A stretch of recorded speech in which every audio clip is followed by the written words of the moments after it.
Ball, dunks. Look at Strong running the floor out in front.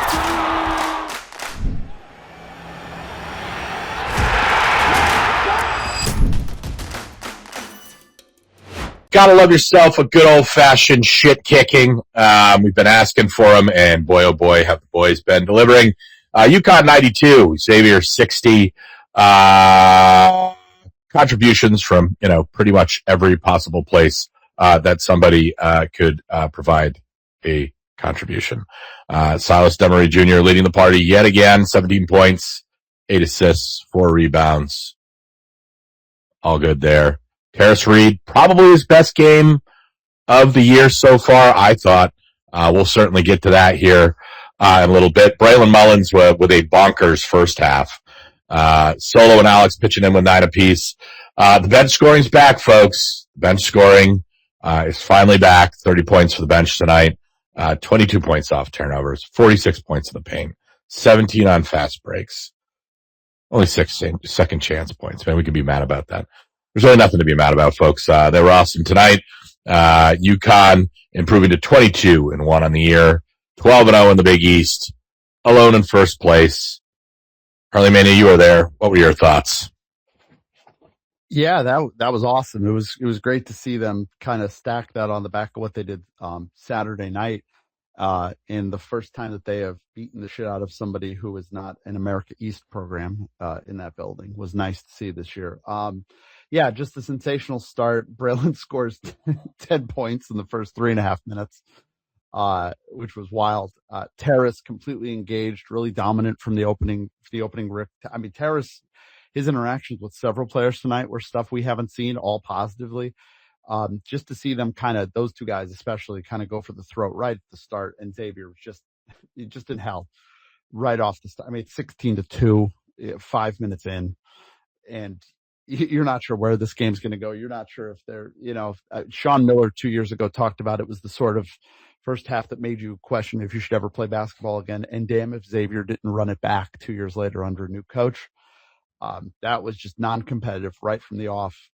And great performance just across the board from everybody tonight was really great. Even Solo it was a quiet night, but I thought it was kind of by design. A lot of it. You can't feel better going into the biggest game of the year than the way they look tonight. And Friday is going to be a huge test, obviously, in its own right. But tonight, you talk about taking care of business. That was just an absolute beatdown for 40 minutes, and to see the full 40 minutes, full engagement. It was. I mean, outside of maybe 2 or 3 minutes in the second half, they were just fully locked in for 40 minutes to the degree they didn't even have on Saturday. I mean, that Creighton game was tied with 4 minutes to go in the first half. And then they just poured kerosene on the whole fire. Tonight was just from the off. And just sensational stuff. I mean, you're getting, Jaden Ross 3 or 4 from 3. And he's running incredible pick and rolls with Terrace, who is 7 of 7 from the field. I mean, I want to shout Terrace out because it was rough even on Saturday night, but tonight he was so good. 7 of 7 from the field, 14 points, 8 rebounds, 3 assists in 22 minutes. The balance with him and Eric, who had another awesome game in 17 minutes. I got 14 and 7 out of Eric. Just great across the board. Really the best performance they've had of the year, full 40 minutes in terms of even with a low opponent. They have not just been fifth gear from the off all year like they were tonight. Yeah, I mean, I thought it was by far their most dominant performance of the year. It just feels like they're starting to figure it out exactly the right time right now.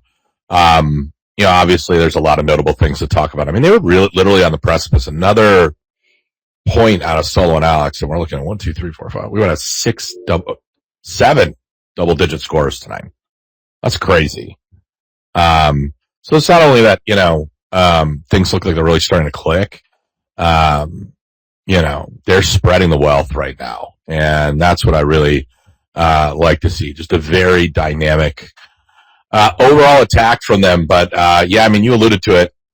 I was just one of Terrace's best games here. It was clean all the way around, 7 for 7 from the field. I mean, we're getting on him the last couple of games.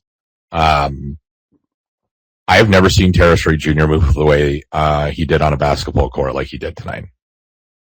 Terrace played like he has had interesting last week and a half in practice. I was joking around. It was almost like that movie Crank, and the guy was going to have like a heart attack. His like resting heart rate couldn't get any lower or he'd like die. So he had to like do all this crazy shit.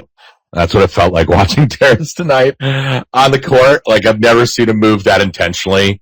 His screens were clean. It was all the off ball shit that he's usually just kind of, either there or not. Today, Terrace was on the ball. So great to see, but just getting back to the offense, man, and Dan talked about it probably 4 or 5 times after the game. Just guys being intentional and deliberate in the offense, and cited a variety of times. Obviously, we're going to get into that later tonight, but there's some plays that were broken down. Guys are on the ball. They're sniffing out opportunities. They're being aggressive when they're open, taking the right shots, not looking too much for the extra pass.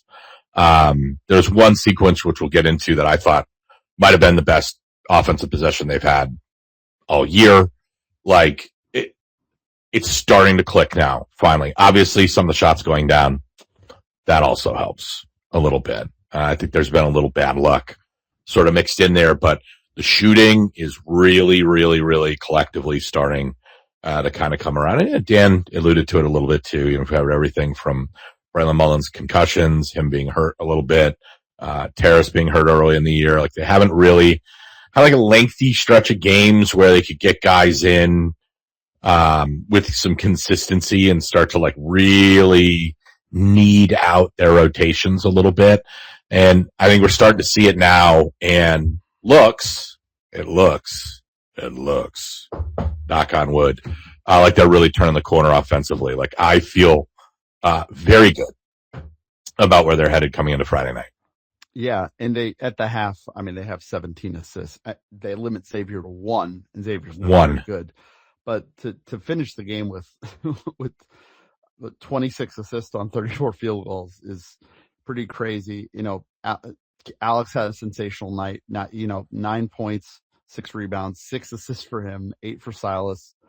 They had 3, 4, 5. They had 6 players with at least 2 assists. It was all across the board. The focus is on Silas, who was sensational again. His turnovers are up a little bit in these 2 blowouts, but the games are so far out of reach. Yeah. Because I already know all of our friends from St. John's who we will be interacting with the next few days who are obsessed with one game against Silas DeMary Jr. last year is the entire referendum on him when he had a ton of turnovers when he played St. John's, but I'm sure that's what they'll be focused on the next couple of days. Even though they were in blowout situations, Dan's going to be on him about it. You know how this works. But Silas was great tonight. It's just 3 of 5 from 3. I love that he's just brought this element to his game. He's feeling so comfortable running the offense that now he's calling his own number. Leads the team in scoring again, and is one of the huge keys for what they're going to try and pull off on Friday. UConn has we may have mentioned on the show, sizable advantage at the point guard position against St. John's, and they're going to need to be able to exploit that. But tonight was just everything you want to see. And the other side of it was, low minutes. Nobody played 30 minutes tonight. Great to see. Beautiful. Silas Alex played 29 minutes. I'm going to check his log. That feels incredibly low for him, which is great. Especially, it's great. Silas only played 27. That's what I like to see. I think it was, I'm looking at it right now. Silas played 27, Terrace 22, Braylon 25, Caravan 29, Solo Ball 23. Love it. Love it. Any night when you're getting 15 really good minutes out of Jaden Ross, things, you feel good about it. And he was great tonight. He brought it offensively, which is rare, but just everybody, it was sensational. There's not a lot to say in the first half. The defense, which has been there the whole time, poor Xavier. Xavier's never playing a game in Hartford again. They're done. They're never coming back. Xavier 0.688 points per possession in the first half, 8 of 28 from the field, 7 turnovers. They had them. Cool. They looked like UMass Lowell in the first half. And they are weird. That's the other side of this is we're now in this section of the season where, and it doesn't apply to Xavier because they actually play really fucking hard under Richard tonight. They go well. They've played really hard under him, But we're getting to that back half of the schedule where you get into February, and there's so many of these Big East teams, not Friday, obviously, and not Villanova, that UConn's going to run into where there's just nothing left. And I think that's going to help UConn as much as anything else. Like they're going to be able to start to put up these really positive margins in terms of metrics and stuff because, like, what's Creighton thinking in that rematch game? Ed Cooley at 8 p.m. on Valentine's Day at Gamble? Are you fucking kidding me? Like, some of the stuff UConn got left on the schedule here is gonna really help them out in terms of getting ready for the Big East and especially the NCAA tournament. But the huge one is Friday, the first one, and it's going to be by far the biggest test that this team has faced in 2.5 months. So I'm actually 2 months for getting Florida, the best team in the SEC, casually. So it's going to be really fascinating to see. And St. John's on the other side, they had to get on a plane and go to Chicago, so it was a tougher assignment. They struggled from what I could see with DePaul, but they did pull away and did what they had to do. And it sets up that huge showdown that we're very excited for Friday night. But first was tonight, and just to see them professionally go out there and put that beat down on somebody at home for the first time since November 7th to that degree was really great to see. And I think the key is Hotball is just keeping you out of the fucking building going forward. So. Yeah, it's probably all my fault, for being honest. And take up a lot of space. We only have one Hartford game left. Hit me tonight. There's only one left. Only one more. One more to go. And what a show. It's a big one, too. It's another big one. I felt great about absolutely everything tonight. Like, offense is clicking. Defense has held the line the way that it needs to. I'm bullish. I'm not too lost in the sauce on the metrics, but we're up to 8th. Yeah. It's a 3-spot jump in a week. And those offensive metrics up to 26 now from 40. That's what a little blowout magic will do for your metrics. You know what else? You gotta love it. 14 of 18 at the line. Eric Ryba 4 of 5 at the line. By the way, I meant to mention, Ryba had an unbelievable game tonight too. Quietly, an unbelievable game tonight. 14 points in 16 minutes. Yeah. With 7 rebounds. He also committed 3 fouls. But that's what you're there to do, man. You got 5. You're not going to get any more than 20. Can't take them with you. 4 for 5 from the free throw line tonight. Threw in a block. He is, I'll tell you, man, just all the way around. I know it's Xavier. I don't want to get too lost in the sauce here, but Eric's figuring it out, man. Yeah. So many more finishes at the rim. He is so much more physical offensively. There's a lot less of the European, soft touch shit around the rim, and had some flushes tonight, dude. I feel he's also starting to hit his stride at exactly the right time. And I love him so much. I know you do. And Dan post game kind of trying to, he's going to stay, but Dan almost talking about him in the way you would talk about a player you're worried about going to the NBA or jumping in the portal to get a big bag. I don't think we have that concern, but Dan sees the potential here. He's starting to openly compare him to Donovan Clingan, which is nuts. But as a freshman, the footwork, he seems so much more comfortable, from farther out from the basket now too, when he gets the ball, which is crazy. Not just at the 3-point arc, he's taken off from 6-7 feet from the rim decisively and making offensive moves. It's really special to watch, and to get him and Terrace together. If they can be like what they were tonight, they're going to be as hard and out in the tournament as any team in the country. And really just awesome to see what, all the minutes that he had to get early in the year. This is when that shit pays off now. This isn't just somebody suddenly going and having to play 15 minutes a game. This kid had to play 25. I'll pull it up. He had to play 25 minutes against Arizona in his 4th college game. Yeah. And just kept doing it. And against Thomas Hoff and Chinielu and all those Florida guys. Yeah, and he's huge again. Really he's been great in big games too. That's been the other real big thing with Eric. He handles the pressure and stride really well. He's a different player from Donovan. He's nowhere near as Donovan is just such a generationally game changing defensive big. We're probably never going to see anybody in his zip code, I don't think, for another 20 years. Just such a game changer on the defensive end of things. But Eric's definitely a little bit more polished offensively. he's more versatile in the way that you can use him. It's not to say that Donovan couldn't. I mean, Donovan's been starting to knock down threes in the NBA, which is pretty funny. We always used to have a giggle about that, but Eric's that's baked in to what you're getting, and his ability to play away from the basket, ball screens, the whole 9 yards. They're similar, in terms of their propensity to foul, but I think that's more of a function of that just them being the big off the bench and Dan being like, I don't give a fuck. Go kill somebody.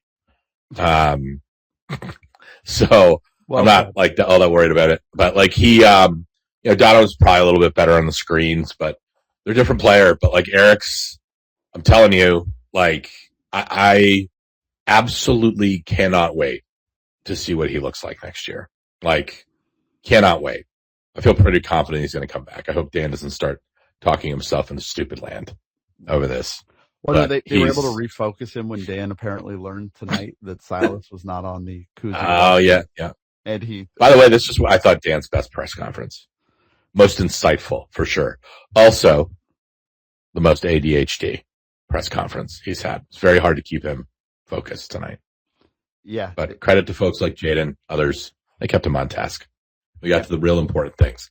Us being snubbed from awards. I'm so good that the AP poll thing. I was so happy when they dropped the poll and they were third. I was so happy. This is perfect. I can't believe these idiots are going to do it to him again. They're just going to give this guy ammo that shouldn't have any ammo. The last guy on earth that should have any right to be mad about anything. He's not inventing slights. He's being given slights now. Actual ones. I just love the actual lack of inner monologue that Dan has. Jaden, obviously, thank God, there's a real journalist in that room.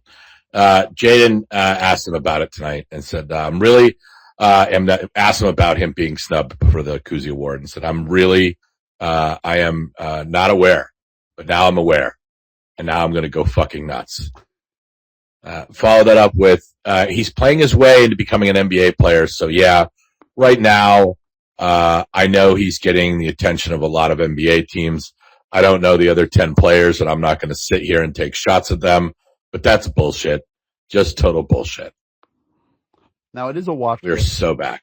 He could get on there, and you know what would get him on there? If he just does what he did Saturday and tonight the rest of the year, he's going to be a finalist. He's going to be a finalist. Yeah. If he does that. And there's a lot of great point guards, and there was nobody on that list that jumped out at me oh, well, he shouldn't be on there. But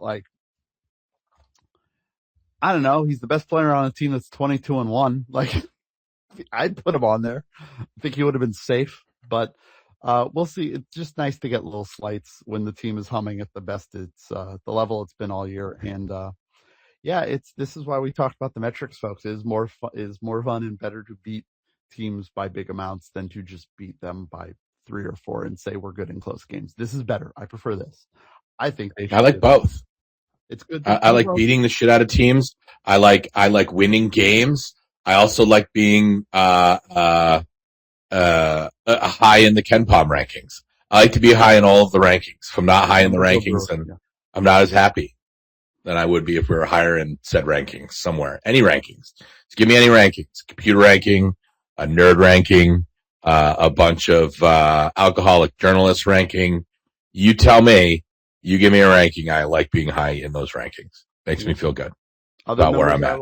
Is UConn. Once again, the bench was great tonight, 30 points off the bench, but 17 fast break points. This team has, winning and all that. They've struggled in getting fast break opportunities tonight against a hopeless team.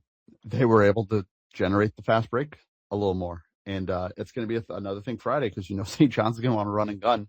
So UConn's got to be able to try and keep up when UConn should be able to run just as much as St. John's can. I know it's more of what Rick wants to do, but UConn's a team that's got a competent point guard, so they should be able to do it.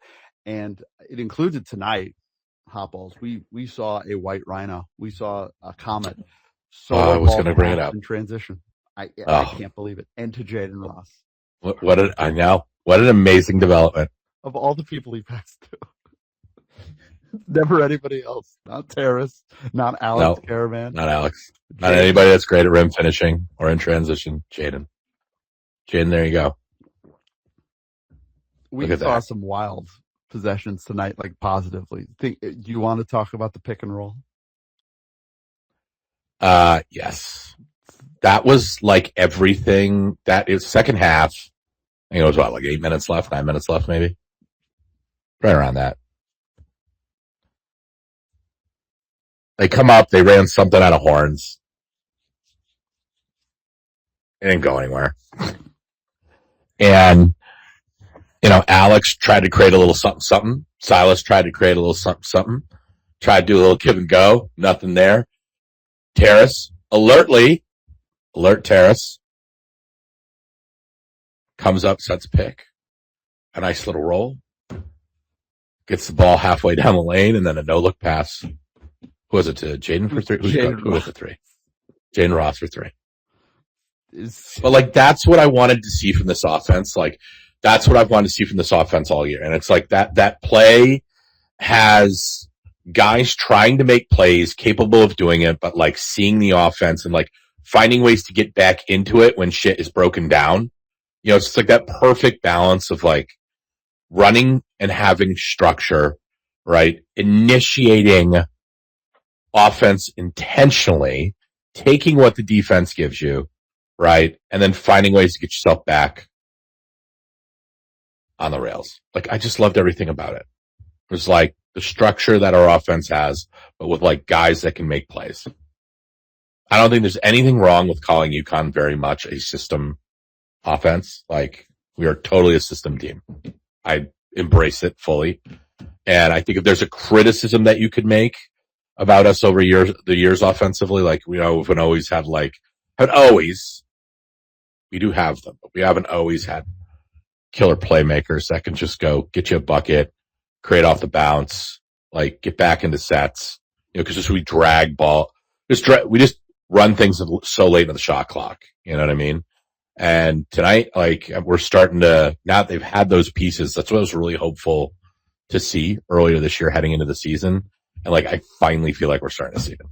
And that whole play, that whole sequence to me was that's it right there.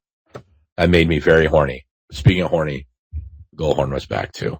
It was when they blared it at the end there for a 32-point win over Xavier after not using it in the second half. That was the time tonight that made me laugh. The first time I thought was fun. The one that caught me off guard, really, was the one at the end. It's got to stay. They can't get rid of it. I don't care if none of you like it. I don't give a shit. Oh, I love it. That's for me. That one is for me, myself and I. So yeah, but no, I mean, I thought that possession tonight, that made me so happy. Yeah. Totally made my night. It was 10:02 to go in the second half. Just a Jaden Ross 3 assisted by Terrace Reed. If I tell you that sentence about 2 weeks ago. Yeah. And by the way, Jaden, who I love, of course, he's 14 of 36 from three this year. He's a 39% 3-point shooter. Oh my God. That's significant volume at this point. It's always been in there. It's always been in there. That was the reputation coming out of high school. I know people may not be able to process in their brains after 3 years of Jaden Ross at UConn. But he was a 3-and-D guy. Quite literally. That was it. And now we're seeing it. 3-and-D, Jaden Ross. But by the way, speaking of 3-and-D guys, so Silas 3 of 5 from 3 tonight. Yeah. He's up to 47% from 3 this year. It's okay. 24 of 51. Marginal. So UConn has 2 point guards shooting 47% from 3. Mally was pretty quiet tonight. Mally was involved in the funniest thing that's happened this year by a million miles. We got a couple comedic moments tonight, and that's the funniest one. At least Dan took that in stride after the fact. That was. I don't know if a challenge can go more cataclysmically wrong than that. Can I explain to you how it felt in the building? Because it was at our end. It was right in front of our end. We could see Mally accidentally right cross the kid, all right in the face, I think it was. And UConn was setting up to inbound the ball. So my impression of it was that Dan was in a blowout was like, Brian O'Connell, you suck so bad. I am going, if Richard doesn't want to challenge this, I'm going to challenge it. Because it looked like UConn had the ball to inbounds. So there was no reason for Dan to challenge it, but he did anyway. And then the funniest possible thing happens. Not only is it no longer UConn's ball, it is correctly ruled a flagrant foul because, again, Malachi Smith smacks a guy in the face. And Andrew Hurley might be unemployed in the morning. That's the best part. Andrew Hurley is the guy who runs all the challenges, tells them what to challenge. It can't go wronger than we have the ball to it is actually a flagrant foul on us. Dan's face when they came back to him too, were just the most. I've never seen him like. He's always been a guy of like real great expression. Whenever something goes well or doesn't go good, he just looked dead, just blank. Never seen a Dan Hurley blank stare. Just a normal look. That's how you know he was upset. Just a mess. By the way, gonna put a thank you out to Katie Sharp out there. She just tweeted this out. Pretty crazy stuff. Eric Raba's last 6 games, 87 minutes, 44 points, 82.6% from the field, 26 rebounds, no turnovers. No turnovers. None. 9. Null. He's incredible. Also incredible. I wish you were in the building tonight for the energy of the Aquaphor mascot. Yeah, I saw the clips. You're going to have to. I'm so bummed I couldn't go to the game tonight. I had a lot of stuff going on. And Mr. Hotball's life I had to tend to tonight. So I couldn't be there. Please explain to me what the creams were like tonight. We're going to bring in no escalators in a minute. I'm all in on the Alex Caravan bit. I'm fully in. It's not even a bit. It's reality. So Han Solo got the Oscar on that, by the way. He really sold it. That's so much cream. So the competition was somebody had to shoot basketballs into a giant Aquaphor lid, and they were terrible at it. But behind them was the Aquaphor mascot, which is just a smaller tub of Aquaphor than the tub they were aiming at, but with arms and legs, just jumping up and down. That's it. Just jumping up and down, going absolutely nuts as this person is just clanking. But the first time they've ever run this promo, clearly it's not going well. The person's getting booed, so Connor is yelling at people not to boo. And just behind them in the background, this little 4'5" Aquaphor, 5 foot tall person in an Aquaphor thing, just going. It's gotten big. It's got sneakers on, and it's just an Aquaphor tub with arms and legs. That's it. Just going nuts. It was like the goal horn. This is stupid. I don't know why it makes me laugh this hard, but it definitely does. Yeah, you got Aquaphor to sponsor our show. We do. Be creamy and moist. Just Oscar for Solo and Alex. Just tremendous. As was UConn tonight, 92-60 over Xavier. They are 12-0 in the Big East. And if they want to try and run 20-0, the toughest task is the one they got Friday. Should we let the wieners whine? I don't know what they're going to whine about, but let's let them in. Hot dog, the UConn Huskies season is here, and the good folks at Martin Roll Souls are here to help keep you fueled so you can keep foot on gas throughout the year. Hot dogs, kielbasa, sausages, deli meats, you name it. Not only can you grab what you need for the big game at their retail store at 45 Grove Street in New Britain, they'll even bring the meats to you and ship them across the country. That's Martin Roll Souls, the official sponsor of the Connecticut Basketball Spaces Wiener line, folks. It's time to get to the meat of tonight's show. And by that, we mean the Martin Roll Souls Wiener line. We'll be taking calls and check-ins here for the next hour. So if you got anything to say, would like to spew your filth, please go ahead, request up, and we'll get you in here. But going to kick things off tonight with our esteemed guest, No Escalators. How are you tonight? Sometimes, guys, you hear things like for 8 weeks. 8 weeks, it's, hey, you fucking nerd. They're 20-1. Yeah. What are you whining about? What are you complaining about? Why aren't you enjoying these 4-point wins over buttfuck Catholic U? Yeah. And then you see, and I unfortunately missed Saturday's game, but then you see the full potential that you've known and whined and complained and bitched wasn't there, wasn't all clicking. And it's just more fun. Like the tone of this show feels a little different, wouldn't you gentlemen say tonight? I mean, you're late to the party. We've been having a good time for the last couple of days. I don't know where you've been. It just feels lovely to feel, it feels like 2004 again. Feels like 2003 again. Just demolishing people you should demolish. And there are so many teams in this league we should demolish. And I'll say, by the way, some people might look back at this and say, didn't they demolish Xavier in late December? And if you look at the stats of that game, Xavier was just not good in either one, but was able to get more attempts from three as a percentage of their total shots taken, which is your best way to measure 3-point defense. Missed more. They shot worse. They were worse on the boards. There's like a whole bunch of stuff. This was just like an actual demolishing. The last time it was a little inflated by like legitimately poor sort of fluke luck for Xavier. And it just, it feels so good to just beat the living shit out of somebody. Silas, by the way, I could only sort by conference games. It's a little better if you go from January 1st. He is third in the country in 3-point percentage in conference games for anybody who's taken a minimum of 30 shots. He's at like 56 something percent. If you just go from January 1st, it's like 62%. He's like Niels Gaffey level shooting. It's really a beautiful thing. And I will say this: nobody was higher on what the potential of this team could have been than you were. Nobody was more into what this team really was and could be more than you were. I thought you were on it before everybody else. Nobody had more faith than you did. Well, I appreciate that because I think there might be a little disagreement later on, perhaps from some other wieners on the line. I might mute tonight instead of hanging up, in case I have to defend myself from slander. It'd be time to go back to the beach.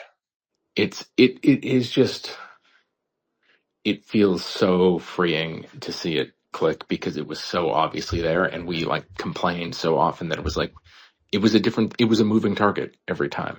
And so to know, like, I did not see the Creighton game, but I reveled in looking at what it did to the spreadsheet. And boy, we tickled the spreadsheet tonight. That spreadsheet really liked it, baby.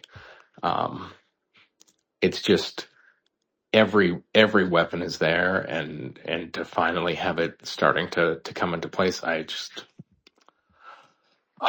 can't wait for Friday. I can't wait for March. It's just beautiful. It's where it should be. This is what they built, and this is what they are able to do, and it's about time. How you feeling about Friday? Great. So this, I sort of mentioned this earlier. I like to think, like they say, like the worst thing to do, and I've seen this as a parent, is like the hardest thing to do is see your kids struggle. And so I like to think that this was like a very painful night for Rick Pitino to watch his son get humiliated on national TV. And I just hope Friday is even more painful to get humiliated himself. I loved your tweet. He now simply only has two options. Yeah, he can either show up his son or he can allow himself to get boat raced. And he might not even get a choice in the matter the way that the team played tonight. I will give you credit. This team upset you so much you chose to leave the country, and it fixed everything. So I thank you for it. You are allowed to stay in the country because tonight happened. We were a little touch and go there, but then the first 5 minutes made me think, I guess you're allowed to stick around this time. So I'm not superstitious. I actually don't care a lot about like wins and losses in the regular season because I'm just so fixated on my beloved spreadsheet, and it's like matrix view for me. I just see possession to possession. I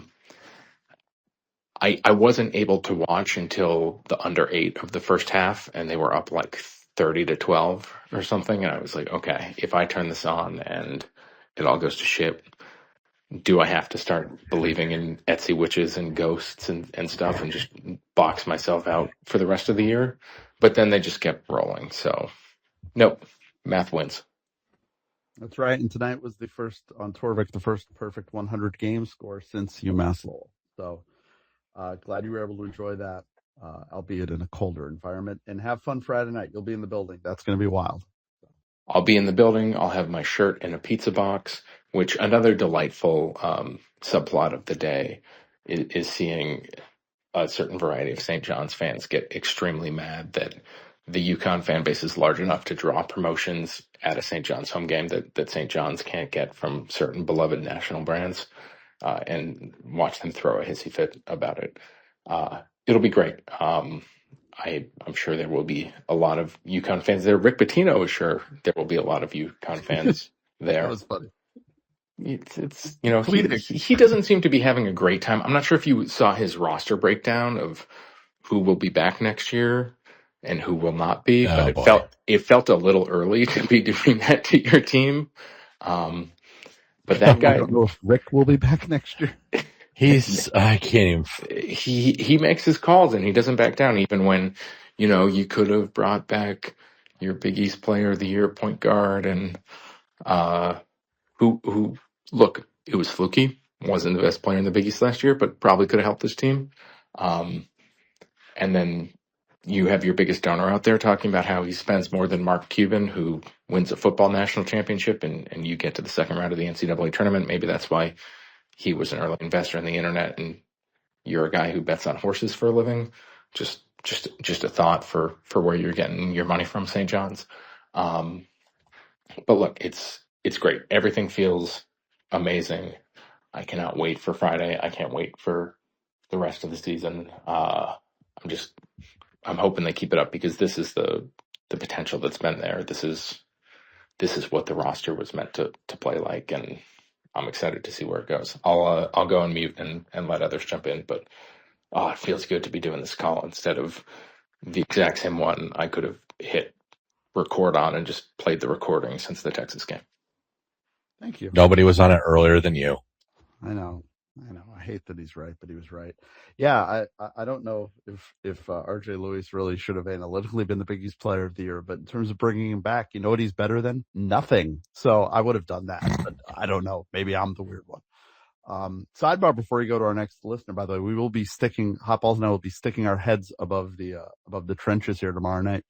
We're actually jumping on with Dave and Frank, the guys who do the Eye of the Storm podcast. They'll be recording a preview of UConn St. John's on the Eye of the Storm feed. It'll show up Thursday, I think. So we are jumping on with them to preview that tomorrow. That should be fun.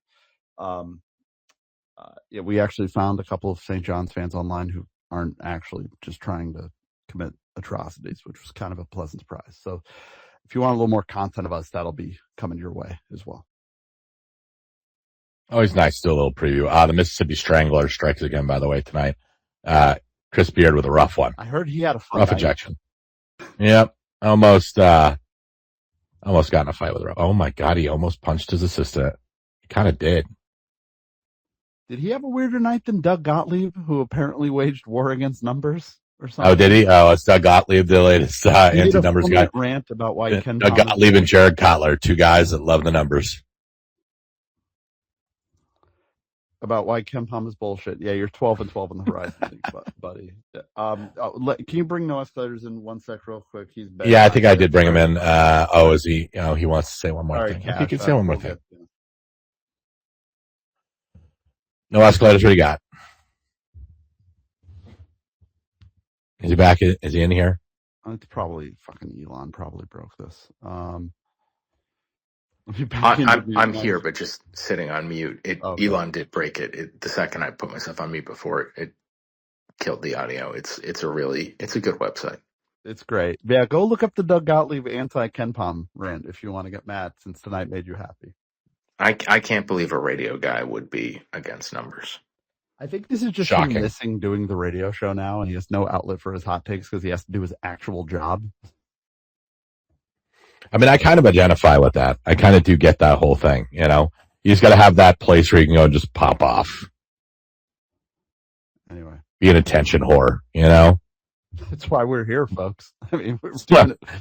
We did. It's just what it is, Like, call a spade, even when you're the spade, the handle and the spade. It is what it is.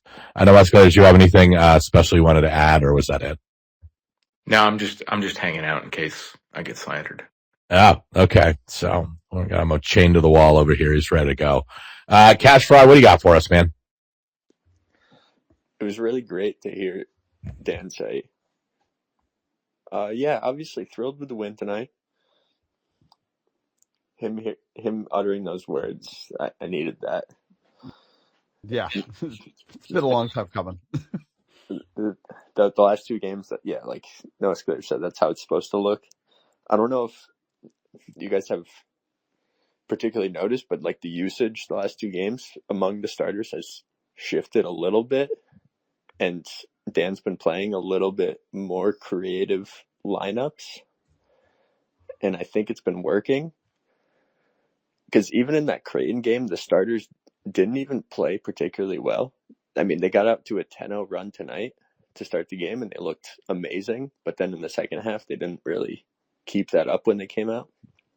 So I don't know if it's actually progressing on that front, or if it's still kind of trying to figure it out a little bit. But a lot of the secondary rotations, I'm pleased with what I'm seeing. Yeah. Yeah, it was what was it? Gosh almighty, man. I hate when I can't find my own retweets. Talking about the top 10 5-man lineup combinations amongst Power 5 teams in conference play. Yeah, it's the deadline. Based on net efficiency. We've Number one. Numero uno. Silas Demery Jr., Braylon Mullins, Alex Caravan, Terrace Reed, Jalen Stewart. Yeah. And I fucked the spreadsheets. I broke out the Python to try to get even more into the numbers. And I took the adjusted net ratings of all the lineups, and I tried to regress them to the mean based on like how many offensive possessions they had and like how much you could trust it. I used the mean of like plus 20 because I just figured the roster's pretty talented. Like they're going to sort of any normal rotation of the 5 guys is going to play to a decently good level over a period of time. And it still needs some tweaking. But the one thing that has really stood out is that I think Eric Ryban needs to play more minutes, like the amount of minutes he's played the last 2 or 3 games. More of like that 60-40, 55-45 split.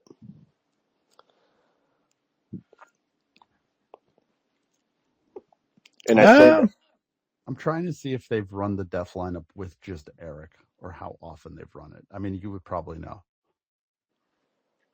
Because so the Silas, Braylon, Caravan, Stewart, Reed one adjusted per 100 possessions. Offense, it's 161. Defense, it's 67. I mean, it's an incredible lineup, those 5. Yeah. And I would think that if you plug Eric in, it might not be as good, but it's still going to be humming at a pretty high level. Because he's got to get more time, and then also it helps Terrace as much as anybody else. Like they can't.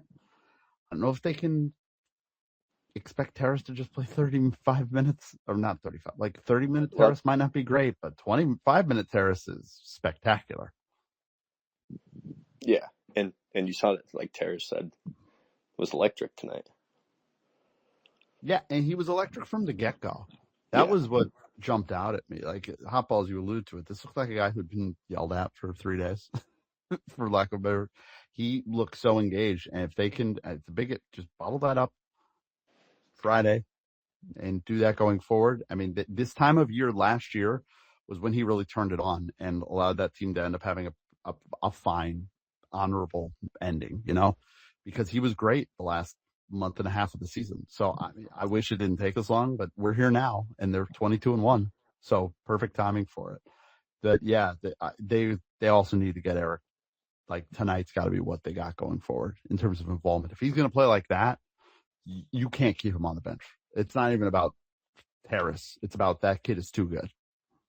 Yeah, that's what I'm like. You guys sort of were kind of iffy when I said 60-40, 55-40. But would you guys be opposed to Eric getting between like 15 to 18 minutes a night? No. Yeah. I think that's... where was he at tonight? I think it was 16 minutes. Like 15 to 18 is exactly where he should be. Yeah. And hey, maybe tightening the leash up a little bit on Terrace just allows him to be a little bit more locked in. You know what I mean? Like that's kind of like a hot take, but the it allows both of them to play with more energy. It allows both of them to play a little bit more physically. And like if Terrace knows that Eric's going to be getting a good amount of minutes, then he's not going to try to keep anything in the tank. Yeah, and let's be upfront about Friday specifically because it's the biggest matchup they're going to have in the league. That game's about making Bryce Hopkins move his ass. I think it's a huge Eric Ryba spot. Make Bryce Hopkins have to chase him around. Bryce don't want to do that if you watch Bryce this year. Like, Zuby's great and might be the player of the year in the league. Statistically, he it looks that way. He's a great player. But, and, Terrace and him, it's a huge matchup. But, like, the X factor is what Eric Ryba can do in terms of moving around, setting screens, maybe even taking threes. I mean, I hope they go in, obviously. That shit Bryce Hopkins does not want to deal with if you have watched him this year. That is not on the menu. And Eric's the kind of guy that Bryce hasn't had to deal with in terms of that mobility. So I think especially in the St. John's games, I want a 60-40 split. Well, Yeah, I don't mind seeing it. I mean, Hopkins can't jump over a quarter right now. So the more they can move him around, keep him mobile, I think the better off they're going to be. But like they're going to have Terrace also play a clean game. I would have some hesitation about Eric straight up with Zuby on Friday. I think he'll be able to handle him for a number of minutes, but like Terrace going to have to stay out of foul trouble. Mm-hmm. I'm not expecting. He's the one guy sort of physically, I think, that can at least slow Zuby down a little bit. And I think you kind of take the edge off of Zuby a little bit. There's so many other opportunities to attack their lineup and slow them down. On the offensive side of things, they're just so much more limited. So we'll see. But I think both of those, it's going to be a combination of getting Bryce moving. And I think Alex is going to see a lot of them. But did we talk about this last episode? Like, talk about full circle moment, by the way. Alex being on kind of a helpless Bryce Hopkins will be amusing. Yeah.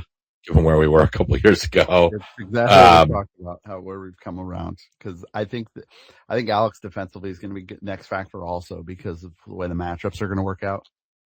I think you're going to end up having a lot of Alex on Mitchell even in situations. Yep. But Alex on Bryce would be, we might get the full circle moment. Here's to hoping. And by the way, you mentioned fouls, so I'm just let's get it out of the way.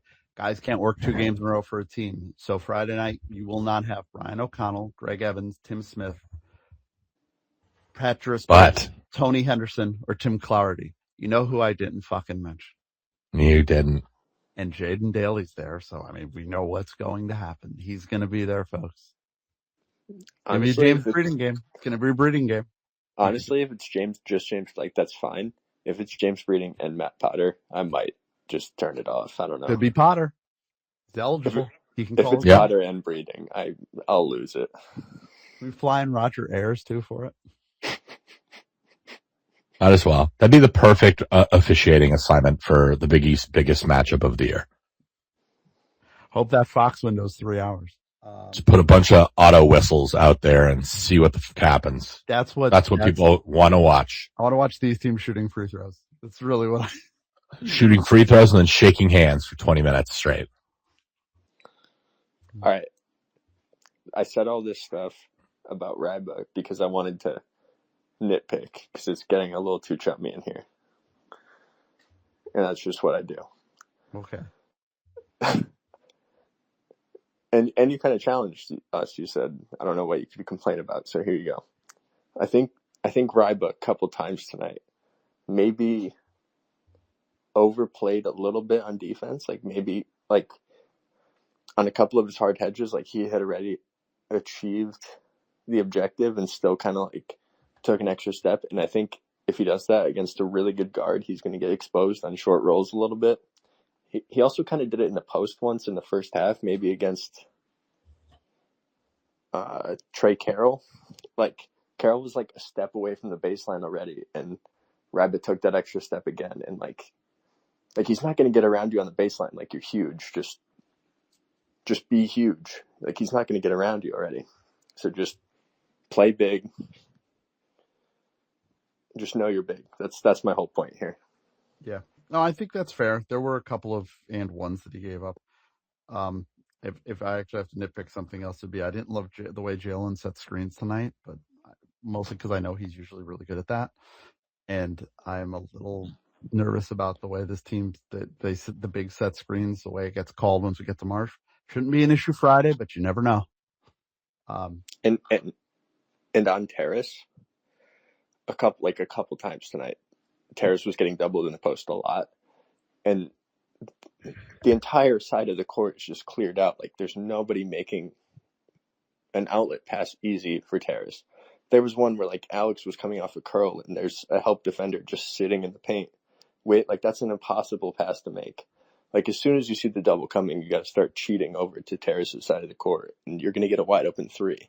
Yeah, this was, and I mean, Jaden Ross is the guy who figured it out tonight. I mean, somebody finally did.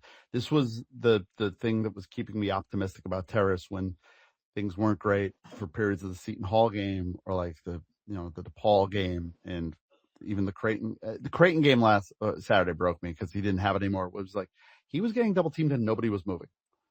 And I know and you see, well, Terrace turnover, he has turnovers. Like, guys, there's no one for him to pass to when he has two people guarding him. There was like maybe one tonight that was his fault. He got a little overzealous and tried to like split a double team, but the rest of them I don't think were his fault. He shouldn't have to split double teams. I know. He thinks he has to is because nobody is fucking moving. Yeah. Like that's a lot of the problem here. And it's wild because this team is great at offensive movement, except when Terrace gets double teamed. It gets weird. Tonight it looked better, largely. The best it's looked all year because Xavier is hardly the first team double team Terrace Reed in this league that has no hope.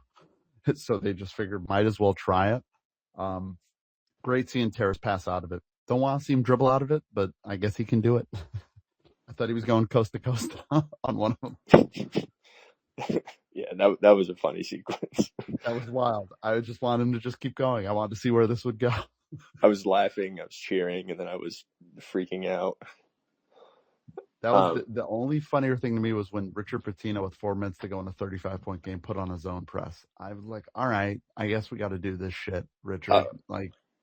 Yeah, that was my other comment between like Creighton and then like as much as we had forgotten how to blow other teams out, I think these teams have forgotten how to get the shit beat out of them. Like Creighton was pressing down 30 with like 3 minutes left, and then like Xavier left their rotation players in until like the final whistle. Yeah, Richard's putting shit on tape for dad. Like, all right. Well, I don't know why else he would do that. I can't come up with a reason. I like Richard a lot. I think he's actually a really good coach. But that was really weird to me. That was surprising. I mean, he would love to have UConn's fifth string at this point with the way that roster is. And then I'll end on a good note. I think that's back-to-back games where UConn has doubled up Creighton from the field, and then they were like a point or two away from doubling up Xavier from the field tonight. So, promising results. Yeah, I mean, UConn minus 10 on free throw attempts, but if they keep the deficit to that, they'll probably be all right. This is a UConn team that's they're going to get killed in terms of free throw attempts, but if straight up on field goals, that's where they're going to make their hay, for sure. Thank you, Calf Rock. Yep. I want to say Josh Conrad is up next. He requested in. Looks like he's in the audience. You with us, Josh? Hey guys, how we doing? How are you? Doing great. Lots to be thankful for out of this game. Felt like 23, felt like 24. A lot of fun. I want to warn Cash Fraud and others. We were specifically told not to nitpick, and so if we can keep the nitpicking to a minimum, lest our coach have to once again remind us not to nitpick. I think his post game was really revealing tonight in a lot of ways. I know we spent a lot of time there just talking about Eric Ryba's, very, very quick acclimation to the system, and DH, kind of throwing the fence around him to keep him within the friendly confines of the state of Connecticut and not to be looking elsewhere, which I don't think he is. But he does seem much more comfortable in this offense in his freshman year than the man he gets compared to the most in Donovan Clingan. And so I think to your guys' point earlier, I do think the minutes will start to increase for him as Dan starts to trust him more and more. I agree. I think Friday night could be a really great stage for him. I'm even thinking back to the Arizona game without Terrace, how good he looked, kind of thrown in half an hour before tip off of that game and how well he did against that Arizona front court all night long. So high expectations for him, but very excited for Friday night. Couple other things I really like tonight. We can if we're talking anthropomorphic Aquaphor canisters, I and I don't know if Connor's here. I don't know if any of the brass from the university are here, but we need to start talking about the return of the Husky slide and the promotion that we could attach to it. And so I brainstormed an idea in our 30-point margin with not much else to do except watch our continued dominance. A court length Dunkin' Donuts, every 5 feet is another $1 gift card, and the student that from half court can slide the furthest, the further you slide, the larger the gift card you get to Dunkin' Donuts. Feels like it's just sitting there. And so if the brass is here and we can get knee pads and mouth guards and throw somebody in the Husky, in the old Jonathan Husky costume, I do think a return to Jonathan is necessary because we're down to buckets of cream jumping up and down. I don't know where else we can go before we return the legend of the Husky slide. No escalators is absolutely beside himself. Go ahead. So, a rare subject that I have some actual expertise on. Not the buckets of cream, the Husky slide.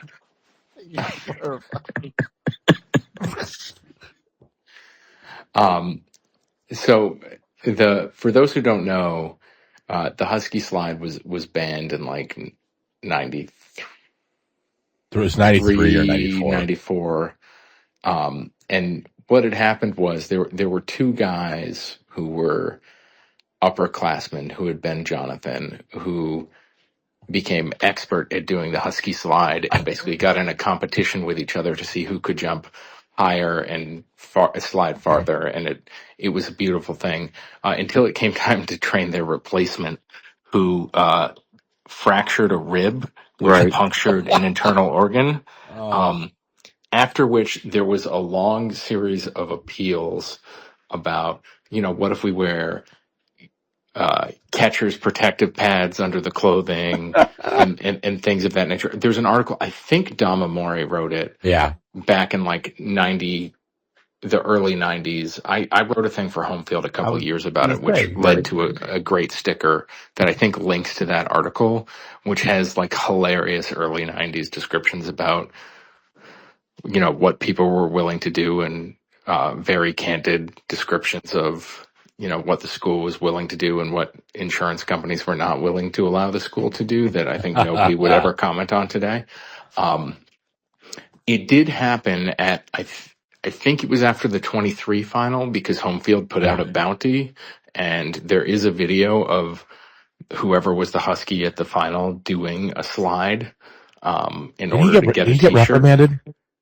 I don't know if they got reprimanded, but they definitely got a t-shirt out of it, which does not seem like an amazing deal for risking your spleen, but was good enough for me and brought me a immense amount of joy. But I'm all in favor of anybody trying to bring it back, despite knowing how wildly irresponsible it would be, because it was incredible.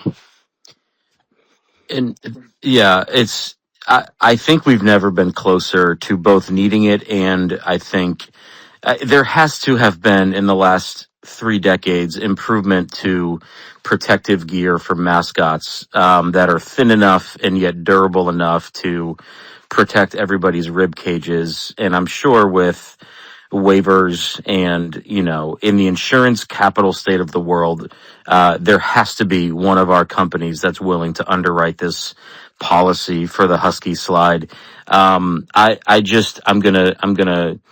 going to continue to advocate for this because listen, I'm for anthropomorphic jars of Aquaphor. I think it's brilliant, and I know the Sickos committee loved it, but I do think that it's just, I mean, we're bringing back the Whalers horn. We are seeing our pep band dip deep into the 70s. War Pigs tonight. Shout out the pep band. That was epic.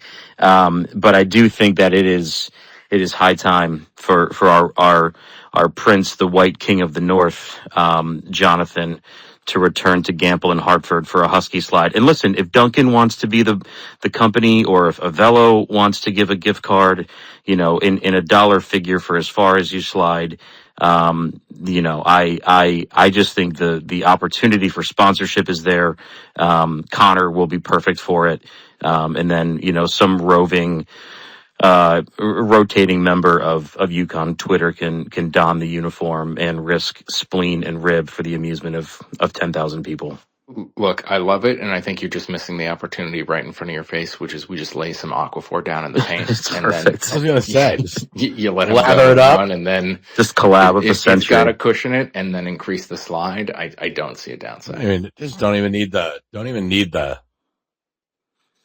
mascot uniform. You just throw me and Big Larry, slip and slide. You know what? I think let's keep it to the mascot. I don't think any of us need to see you and Big Larry. Just right down. I mean, can you even put like a little ski jump at the end? An even bigger tub of Aquaphor. Do we turn the jar sideways and you slide into the Aquaphor? There's so many options, so many ideas sitting right there. I know, it's a lot of creative. That's why we get to pay the big bucks around here. There's creative ideas. Hey, to get the burrito roll back. Public pressure campaigns, bullying does work. It does. UConn Twitter sphere. So let's have a good showing Friday, everybody. Somebody get Penfield the t-shirt box, and let's continue to shove St. John's burner accounts into lockers for the next couple of days about their whining that we stole their idea, or home field stole their idea because someone else had the audacity to put a piece of pizza on a t-shirt with a team logo on it. Make sure somebody ships that good box up to our guy up there in Stores North so that we can all enjoy, just owning St. John's yet again. So I've pulled at least what I accepted when I wrote for Home Field. Cheerleading coach to the current in 1992. I look for height, he said, and distance from when they land.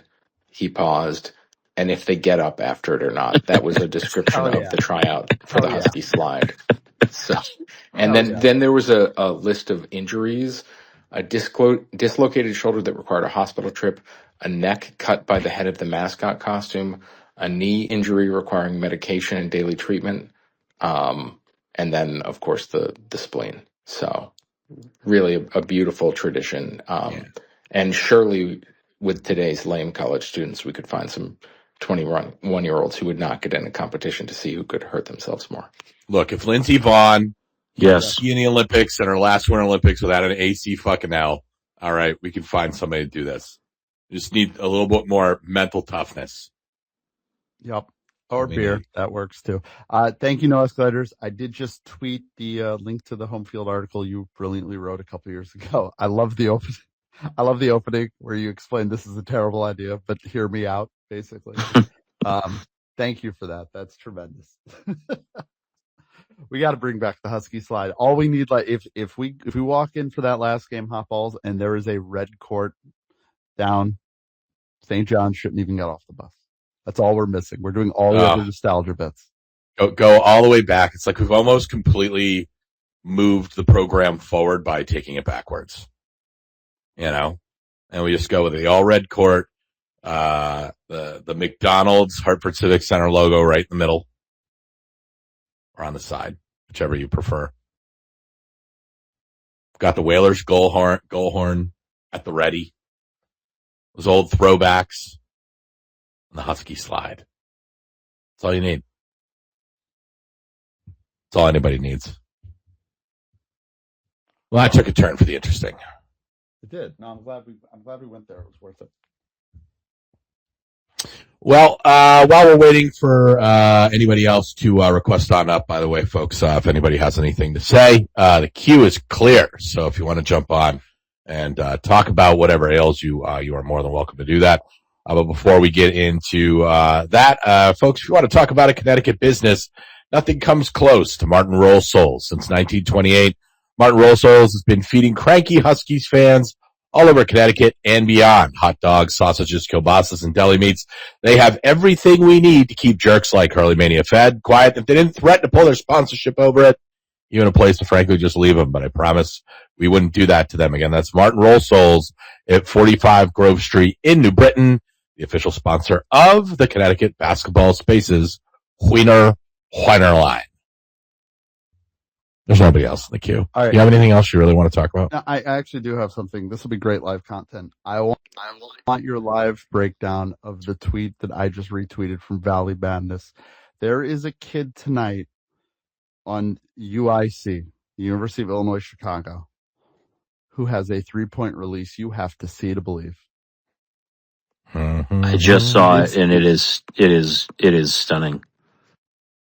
This is like a good mid-major. Sean Marion, baby. That's a Marion. Is that what we're calling it? Is it lefty? I think What that's lefty. on God's green earth is that? It's hope for all of us. That's what it is. I think it's lefty. I think that's lefty. Gotta mute this here. What on God's green earth is that? I have to replay this. I'm like, it's a magic eye is what it is. I'm still what trying the I'm like, I'm 70-30 playing this. lefty. I'm like replaying this slowly, and I can't figure out. Dude, I literally can't figure out which hand it's out of. I think it is the left. That's what he's holding is like the extension, but This is great because this is a visual medium. You guys are. I know. It did occur to me. I'm sorry. I retweeted it, folks. You can go and check this out for yourself. If you guys need to cook for a minute, I'm just going to throw out one. Would you like to discuss the current state of Syracuse basketball? And two, would you like to discuss the possibility of Josh Schertz coaching Syracuse basketball next year? Because one of those is more fun than the others. Okay, I'm sorry. I'm going to humble brag here. The funniest thing about the second one is I have literally texted Josh Schertz and asked him, and he said he won't do it. Now, that doesn't mean he won't do it, but it was very personally gratifying to directly ask the person, will you take that job? And him going, paraphrasing, won't totally betray his trust. Mostly having just betrayed it. Hell no. So that was great. On the first, they're fucked. They're dead. They're not really dead. They really should. I think Brian Hodgson is probably a good realistic hire for them. He's done a really good job at South Florida under filling the impossible void of the terrible depth of Amir Abdul-Rahim. He's done really well there. He's an upstate New York guy, and he will not have much better jobs available to him like Josh Schertz will. They should hire him. I don't see it. I mean, you think they go after the Colgate guy, maybe? I mean, he's only beaten him 3 or 4 times the last 5 years. Yeah, I mean, we're at the point where, and it's less so with, I'll have to pull up his name because I'm completely blanking on who the head coach is. Mark Schmidt at St. Bonaventure is another example. Like, I just think kind of the Overton window has moved on those two guys, especially on Mark Schmidt. Now there are people around St. Bonaventure who want him fired, which is crazy to me. Woj, not one of those people, but realizing that college basketball isn't as easy as it looks, with just having money. You know who they should hire? Fucking somebody else, because they are diabolically bad. And now they've got Carmelo making fun of them. Hot balls, you can go wherever you'd like here. Yep. I mean, they're down. They're going to go 5 years. I mean, remember everybody how you all felt missing the tournament. What was it, 3 or 4 years in a row? Like, after going 5, and like it's progressively going downhill. It's not getting any better.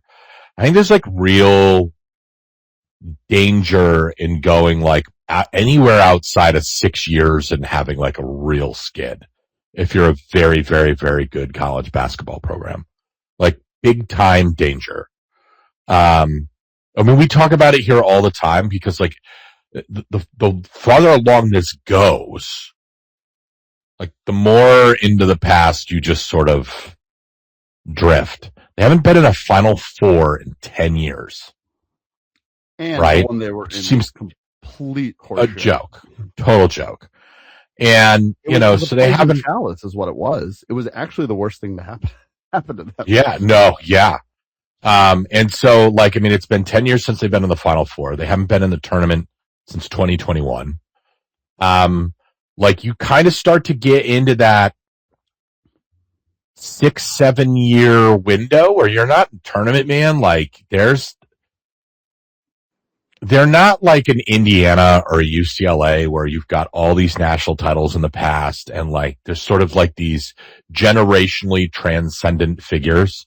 Like Jim Boeheim is their guy that played like a 2-3 zone, and like, but like, nobody plays like that anymore. And like he's just not.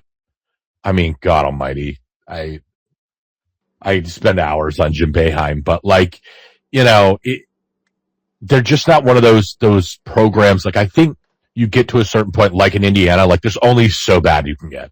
You can be bad, but like Indiana's not going to go 6 years in a row without making the tournament, right? And because there's like real infrastructure there, the NIL is always going to be there. A place like in Indiana, like there's the bones of it are really good. The bones of it don't exist at Syracuse right now. Like, they got NIL issues there right now. They've got huge alumni disengagement issues there right now. I mean, they almost have like a 2-pronged alumni problem. It's like the ones they've kept around are not helpful at all. The ones that are pissed off and not engaged with the program are the guys that probably should be engaged with the program in some way, shape, or form. I'm not saying coaching it. But we're getting 6 years out. Like we say this all the time, dude. We keep bringing up that Dan quote from the Cookout, where it's like, him trying to explain like what Emeka Okafor and Ray Allen was to recruits, and they look at him like he's got 6 heads. Like you really think they're going to remember? We're getting past Carmelo Anthony territory now. Yeah. You know what I mean? Like who's like the last really great Syracuse basketball player in the last 50? Johnny Flynn, Fab Mello, Michael Carter Williams. Yeah. They have no memory, and you got to pay a premium to go be that cold. Like it's not like we root for a school in a warm climate, but it ain't what you get up there. Right. That's this year. So Miami, I'm glad you brought that up. Miami this year is 17-5, and everyone's saying what a good job Jai Lucas has done, and like he has, but also he's recruiting to Miami. They've got good NIL, and they're in Miami. Like it's and in the same shitty league that Syracuse is, it's just way fucking harder. Yeah, I mean, it's just I don't. Not an attractive destination, and here's the other thing too. It's the Carrier Dome at its peak was like a pretty amazing place to go watch a college basketball game, and like just not a lot of places like it. It's like super unique. But now that they're bad and like trying to build things back up, like they could have 10,000 fans in there and it feel like you're in the middle of nowhere. Yeah, it's the and no escalators will know this reference. It's the building version of the Kentucky job. When it's full, and I've seen it, it's incredible. But when it's like not full, and what it is now, it's like the worst building to have. I used to talk to the guys up at UMass Athletics like 10 years ago, and they had a guy there, and I was asking him, about the Mullen Center and everything. He goes, "Look, if I could like quite literally, like they just said, hey man, do whatever you want to fucking do." He's like, the first thing I would do is chop 2,500 seats out of this building. He's like, we do 5,000 to 7,000 fans a night. This is back when they were actually doing that. But it doesn't feel like it. So it's really hard to like create atmosphere. So like, when they got good in the early 90s, they just built the Mullins Center. It was fucking huge. It was unbelievable when it was rocking. And then as soon as the slide began, it just gets really hard to like recreate that atmosphere. So like that's a big piece of it, in terms of the student engagement and everything. The league is also a problem. Like, I'm not going to pretend Stores is the sexiest place in the world to come play, but Dan can say, you're going to play, like, with a straight face, you're going to play 7 games a year in Madison Square Garden. Syracuse just does not do that. You're going to go to Stanford and Clemson. You're either up in the frozen tundra or in Greensboro. It is not helpful for kids in the Northeast who want to go there. Or some other place you'd rather be. Like, there's no heat to any of the rivalries or any of the guys that came over there. Notre Dame is scuffling. Pitt, speaking of disasters, they're another fucking train wreck. BC is like something completely past a train wreck. So there's just none of that local juice. And if you're a Northeast guy, and you're watching UConn, you're watching St. John's, like Villanova's been relevant, right, in the last 6 years. Like, what are you doing? I just don't see the attractiveness from a recruit standpoint. I think they're definitely through that window where it's like that shit just doesn't mean a lot to them. And the other thing with like Syracuse that I think makes it like a little bit different is Georgetown's probably dead and not coming back now.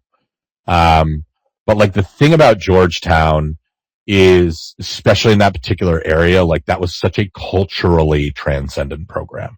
Same thing with Indiana in the 70s and early 80s, like a culturally transcendent program where like Syracuse is just really good. Made the Final Four a bunch of times. I think it was 6 times total, right? Yeah. Won a national title, been to 2 title games, 3 title games. Like, good program, but like consistent, made the tournament every single year. Like, that's great. But like, there's never been a point in time where Syracuse, I'd be like, yeah, that's a top 3 to 5 program in the country for say like a 5-year stretch.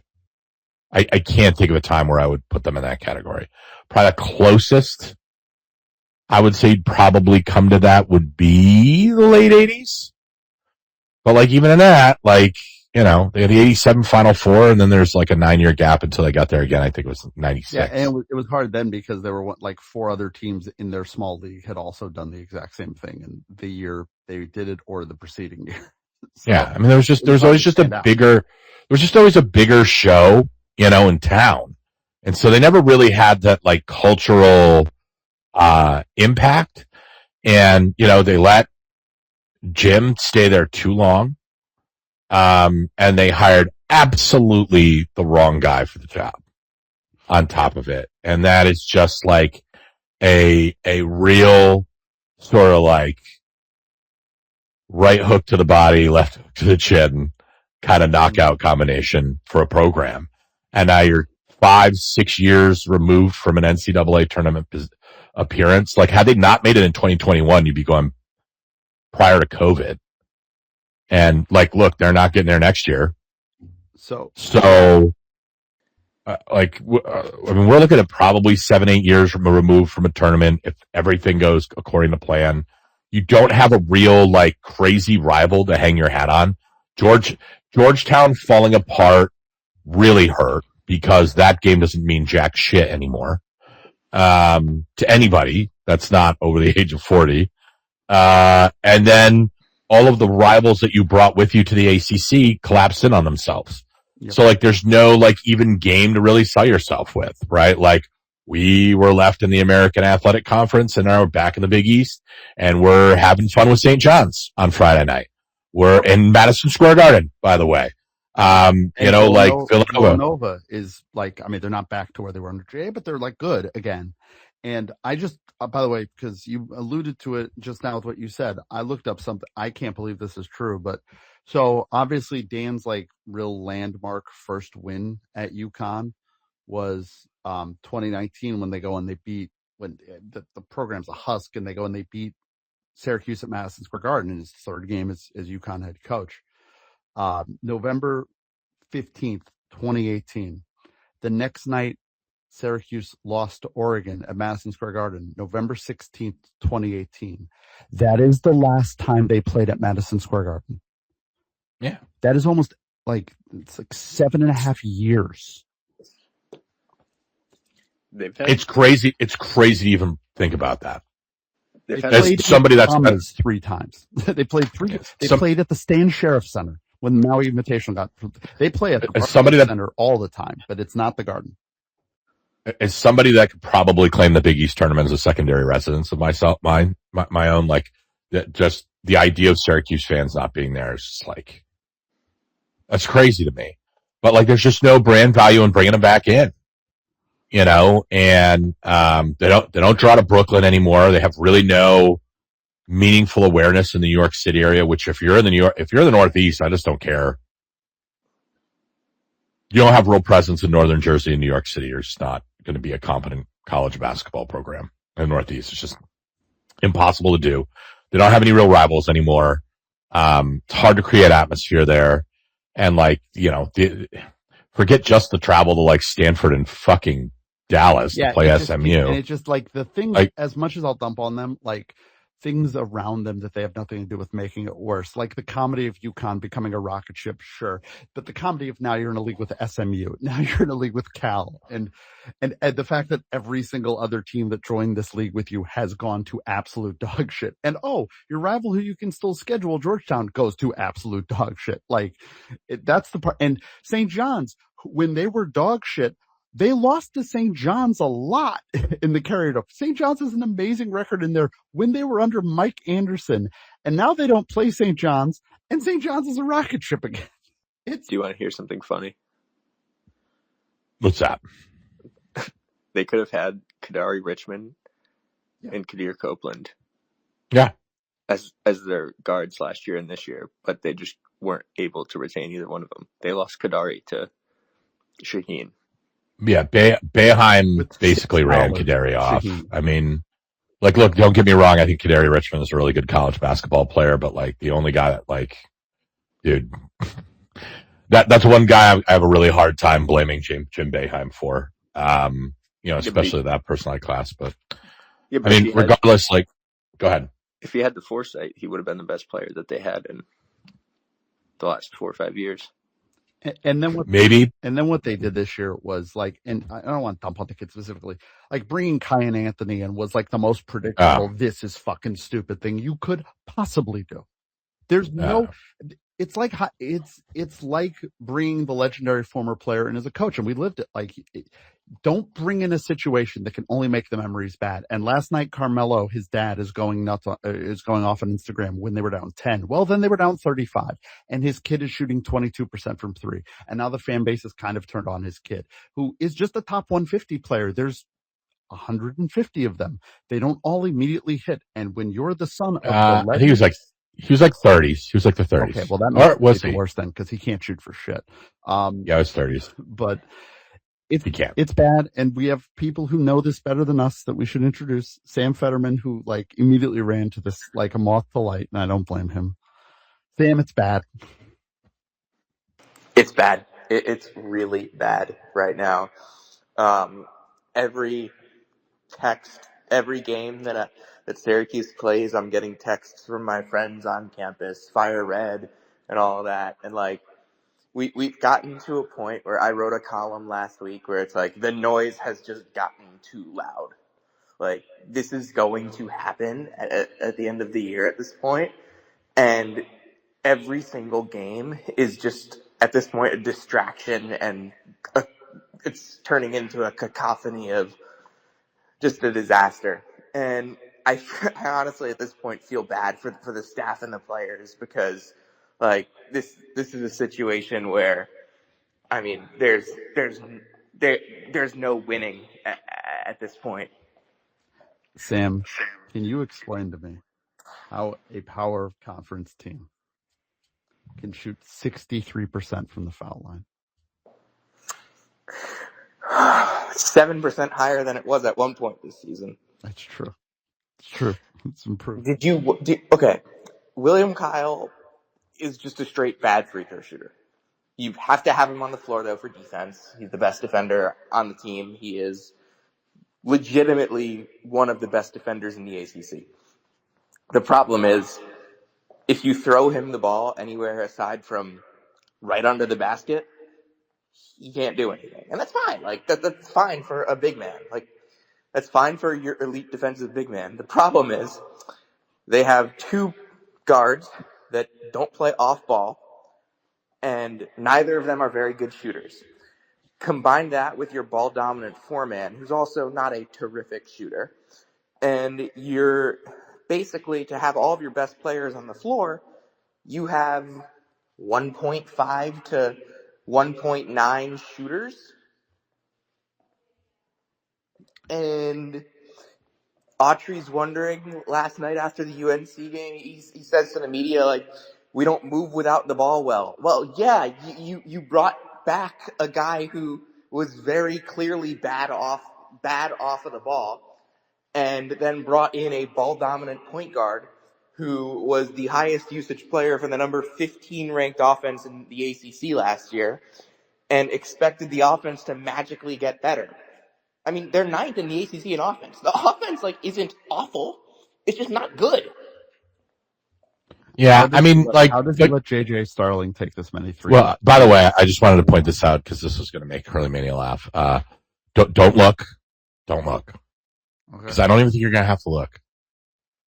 What do you think the Keanu Anthony's final three offers were? Like his final three. Oh, this is going to be. Oh, I know this one. No, one Hurley Mania. So it was a top 30 player. So 32. Yeah. Syracuse. If you were a guy like Keanu Anthony, I know. I'm thinking of.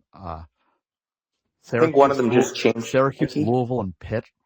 No. Well, Louisville's not Nike. I can't believe you didn't get this. Oh, wait, hold on. Sorry. They have to be Nike schools. Syracuse, no one beat Michigan.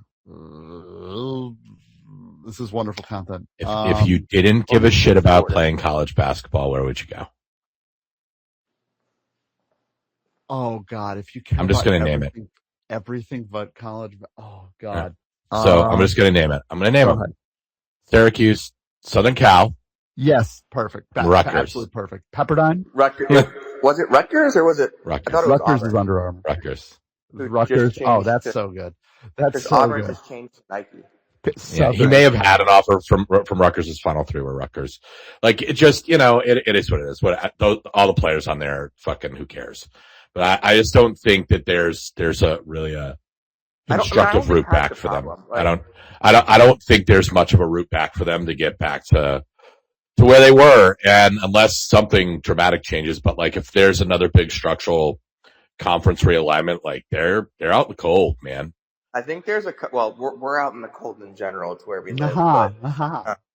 We've got NIL donors beefing with each other on social media over the last year. We've got donors beefing with the chancellor, who's now on his way out, and then somehow gets the Michigan job on his way out. And then the last update we got on our chancellor search was like a month and a half ago.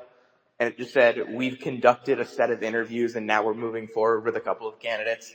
I have no idea who they're going to hire as the chancellor. I have no idea if that chancellor is going to want his own athletic director, his or her own athletic director. It is certainly not something that I would put past them. And I wonder if that complicates the situation around potentially hiring a new basketball coach with an athletic director that does not know who his next boss is going to be within the next 3 months.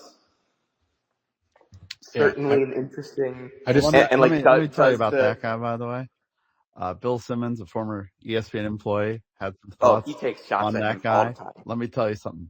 As somebody who shares some of the attributes I just stated, he was fucking dead on about that guy. That guy has no clue what he's doing. Absolutely none. No, we talk about this. We talked about we talk about this all the time. There's just certain administrators that just don't understand athletics and have no desire to. And the only way that they look at athletics is it's a burden to manage. So His I don't know. I don't know. Wild hack sums him right up. Man, you want to feel old, dude. They have not won a conference regular season title, Syracuse, since 2012. It's 14 years ago. They haven't won a conference tournament since 2006. Do you want to know something? It's just in 5 days in 2022. In 2024, Kevin Keats won more ACC tournament games than Jim Boeheim did in his 9 years coaching. That was the wildest thing to me that was funny at the beginning before this all went the way it was how they would never their fans hated the ACC tournament, and I get why, and they would always lose in it. Oh, it sucks. I've never been, but it sucks. But now it's like, now there are so many bigger problems, right? But that was always the thing that gave me joy when we were stuck in the American. I was like, well, you know what we aren't doing? We're not losing to Wake Forest. Can I ask a factual question? Because I've heard this but haven't bothered to confirm it. Go ahead. Is it the case that Syracuse has not won a single ACC championship in any sport since it joined the league? No, we won lacrosse last year, and I think we won rowing a couple years ago. Did men's soccer not win it the year they won the national championship? I have no idea, to be honest with you. That was the year before I got to campus, but they've definitely never won women's soccer. They've definitely never won volleyball. Definitely never won softball. Like, honestly, the fact that you can reel them off is almost more entertaining than saying zero. I mean, look, they won men's lacrosse last year, but men's lacrosse only has 5 teams, so it's technically not recognized. I think they won rowing or cross country. Honestly, this is just getting better for me. Like, we won our best sport, but it doesn't count because there's only 5 teams in the league. But I think there's a rowing one if you go back far enough. By the way, we've been there since 2014. This is like, if you could keep going and if somebody could record this and send it to me, I'll enjoy this for a while. I mean, women's basketball is 8-3 right now. That's not bad. Oh, nice. They have a non-abusive coach this time. That's good to see that turning around. The reason why FLJ's press conferences, by the way, like, I'm surprised she doesn't get aggregated so much more. Yeah, she's amazing. She says some unbelievable things in these press conferences. Yeah, the reason why, and it's not just the rivalry and part of it's the rivalry and the history. The reason why, nothing against you, Sam, but like why I kind of enjoy this. Like, they announced they were leaving the Big East the day after Dave Gavitt died. Yeah, that was bad. The day after he fucking died. And it was one thing when Pitt did it, because Pitt was in the background conniving to work with the Georgetown chancellor to turn down the ESPN deal, because the Big East was at market, because Pitt was conniving to turn down the deal because they were trying to work their way out. That's Machiavelli level that I like fucking really respect, because it's so fucked up and Pitt has a better football history.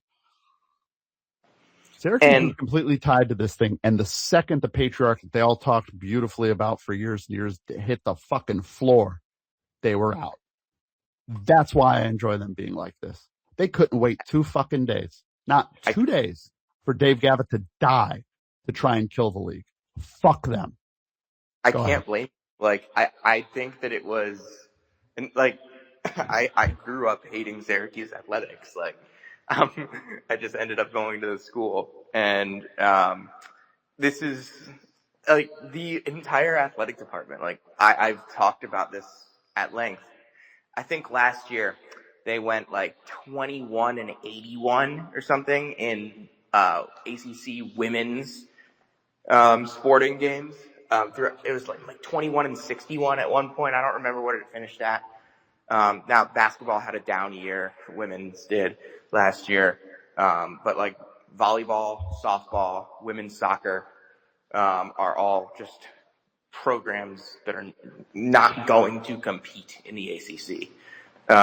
Resource-wise, volleyball and softball, just like not even close. Women's lacrosse obviously had a down year, and if you know anything about women's lacrosse and the situation there was a situation. They're probably going to be fine building it back up. New coach this year, but like men's lacrosse right now, like this is a national championship or bust season for men's lacrosse. because like it's Joey Spallina, the senior. He was like the number one recruit in the country when they got him. He was supposed to be the guy to bring Syracuse lacrosse back. And Syracuse is a lacrosse, like it's a basketball school, but it's also a lacrosse school. And they haven't won a lacrosse national championship in like 18 years. That's Yeah, crazy. Growing up in the and 90s, like that's fucking nuts. it's The wild. And James brothers. if Jake Yeah, is in the I mean, queue, Gates the coach now. yeah, if Jake is in the queue, we should bring him in because I was actually talking with him about this yesterday. I just want to get to one more guy before we get to Jake. I'll bring him in. The wildest thing to me about all this with them is actually the lacrosse thing, and I don't like lacrosse. I don't care about it, but it's wild. I hate lacrosse. The wildest thing to me has been the lacrosse thing. Like, why are you struggling in men's basketball or football or women's basketball or any of the ones I get? This is like if we joined the Big Ten tomorrow and Gino finished 14th like 5 years in a row or something. I know the thing about why are they bad at men's lacrosse that now?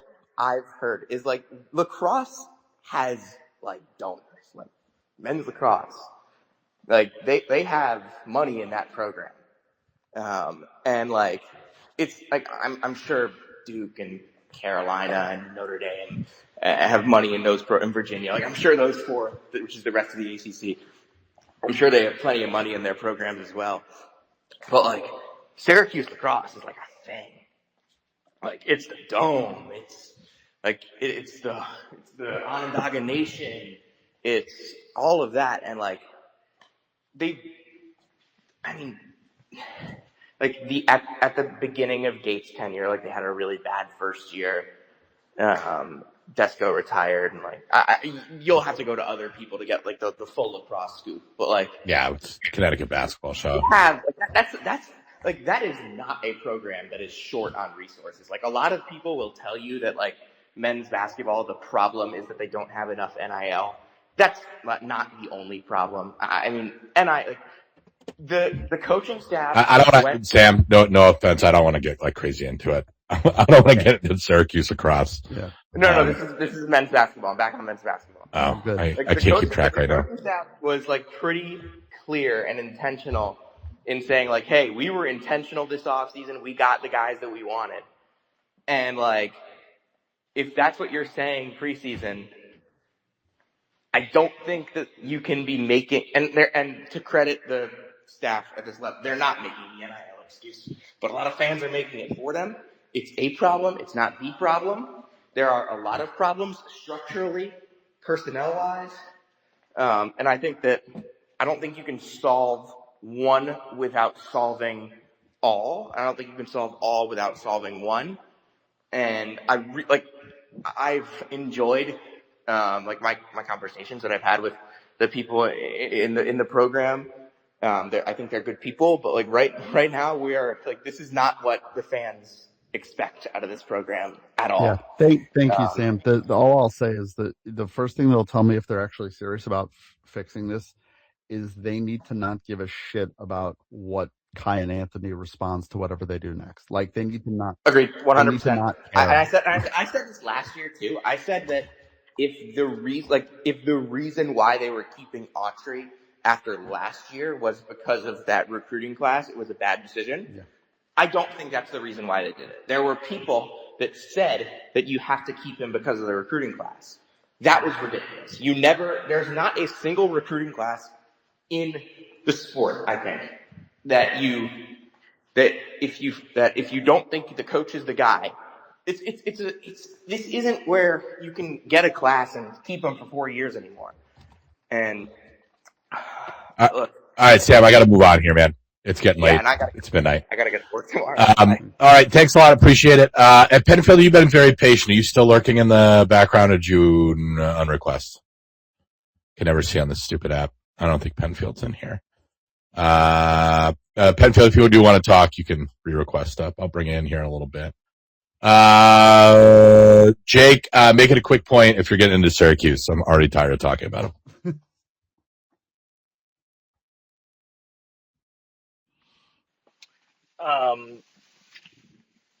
Well, I guess I did kind of just miss a bunch of the stuff beforehand, and I want to thank Sam for basically getting into it. Sounds like he was recording himself from inside of like the atrium at Newhouse 3, even though I know he's in New York.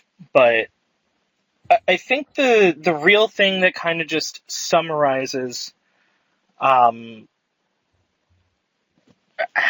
screwy the situation is was Sam's point about the athletic director. And I see Sage is in here, and this is something that I've said on one of Sage's spaces before.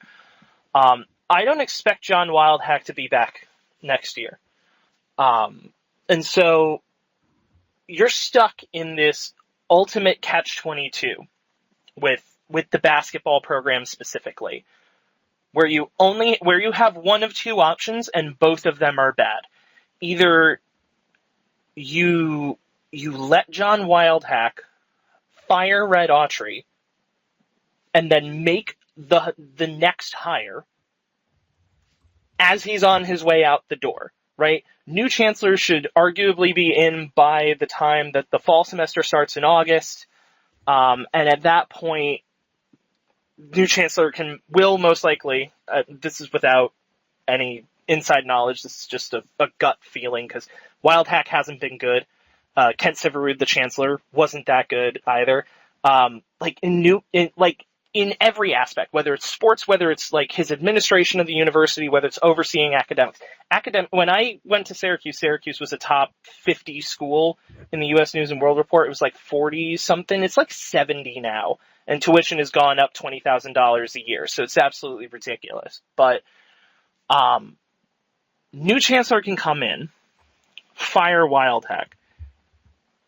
Unless it's like such a slam dunk hire, like Shaheen Holloway or Tony Skinn or Josh Schertz or somebody of that level, not necessarily saying someone that Syracuse is going to get someone like that, but unless it's somebody at that level, I don't know how you can let Wildhack make the next hires. But you live in a reality where Autry's like coaching isn't the one and only be-all, end-all problem at Syracuse, but it is a very big problem with the basketball program.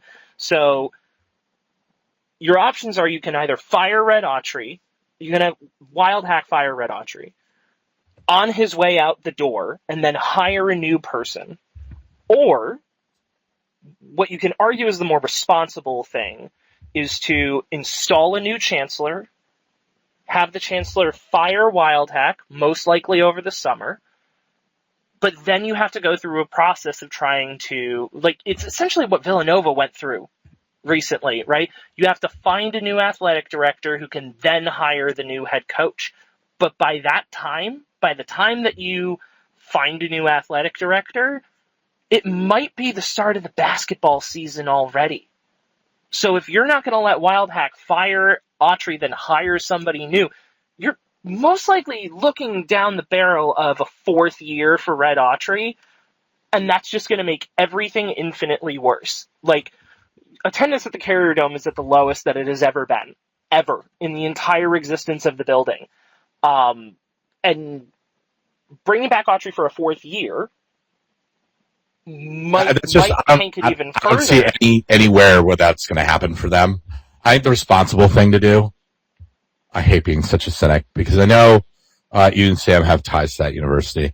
I think the responsible thing to do is take the basketball program out behind the shed, a really dilapidated, disgusting Western New York Canadian farm shed, and put it out of its misery and forget that it ever happened.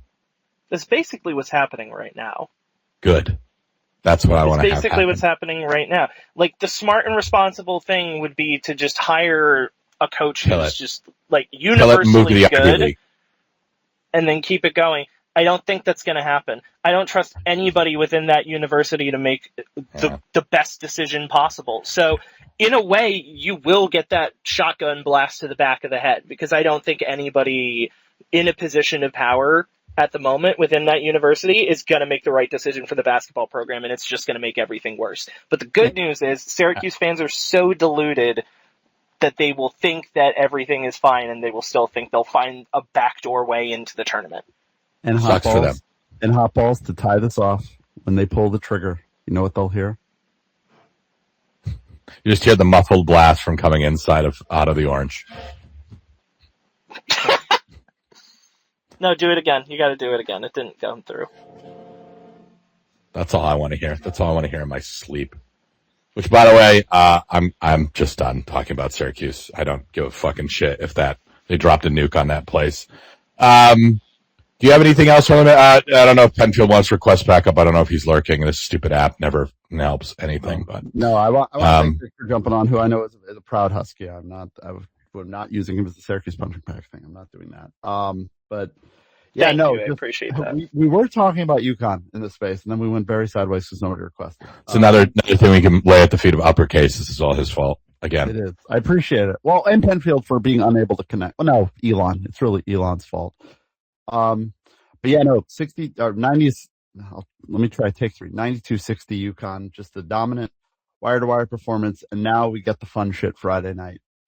That should be a scene. I'm excited. I'm really excited to see what it looks like. I feel good. You can't feel better than what we've seen the last week. That's for sure. UConn up to 18 in a row.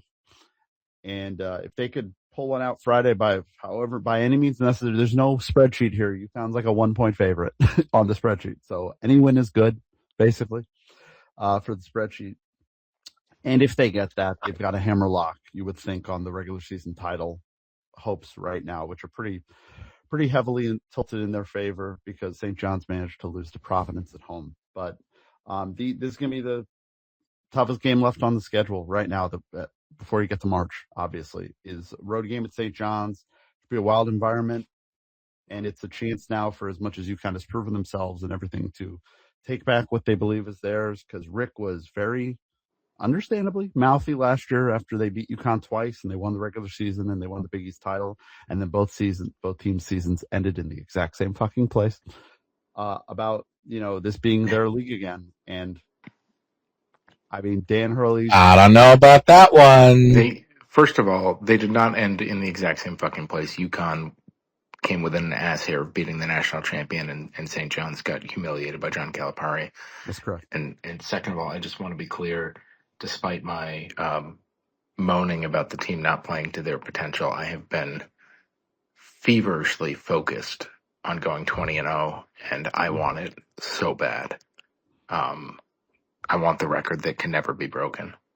And this team, with this crap league this year, is the one that can do it. It is. I think so. They pulled off. Dan's going into the league meetings going, yeah, so about dropping to an 18-game schedule. I think we should do it so that he can permanently make sure 20-0 can never be touched. Would be great. As much as he loves getting like bulletin board material and slights, like they don't need any for this game because Rick and St. John's and what they did last year have given them enough. So I'm very excited to see Thursday, the pregame press availability from both coaches. Sure will be very fun. And then Friday night on Fox, UConn gets to play a ranked team for the first time in 2 fucking months because this league is dog shit. So, top 20 Ken team. Well, Seton Hall, what are they ranked? They might not have been. I believe Seton Hall was ranked for that game. Not anymore. No. No. But yeah, I mean, look, they've got this game's the big one, I think. I think Villanova on the road could be tricky. Yes. I think it's a pothole game. I think that'll be hard, that game. But I think they get through this. I think they get through Villanova. Obviously got the St. John's game at home. They're not going to win that. Not in the People's Arena. Not with the goal horn back. And, those are the big 3. I think those are 3 they clear out. 20-0 is like right there. Right there. 12.5% right on KenPom. Are we up to 12 now? 12.5. How much of a bump would it be if they win on Friday? It's probably got to be a solid. Probably up 3 to 5. Probably up to 18 or 19%. If they were to clear Villanova, it then it just becomes the odds of winning the last 3 games at that point. Yeah. It's never going to be a position where it's going to be like 90% because that's not how percentages work really with stuff like this. But yeah, Friday is the biggest hurdle, and I'm excited to see it. There's so many cool little like matchups within the game in terms of like player matchups that UConn's going to have to figure out, but they've got the team to do it. And the way these guys are clicking right now and Silas taking them to another level, they should really be able to just feast at the guard position. That's going to be the key to it. Malachi has always played well at MSG. He's had a weird year. but he's been great in big games like this. Eric Riba has been great in big games like this. Braylon Mullins has been good in big games like this. So tonight was fun because tonight was the first game we got to see Braylon Mullins go crazy in Connecticut. That was nice because he's gone crazy everywhere else between the injury and the games they've played. So we got a big weekend this weekend. We got UConn and the Johnnies on Friday night. I think Duke's playing Carolina this weekend, aren't they? Mm-hmm. Yep, that's Saturday. And the Patriots are going to win their 7th Super Bowl. Oh, God damn it. No escalators. Just kill him. Just kill him. Yes. And the Patriots are going to win their 7th Super Bowl. Any islands that Robert Kraft might celebrate on? I can't even say anything. My team's owners.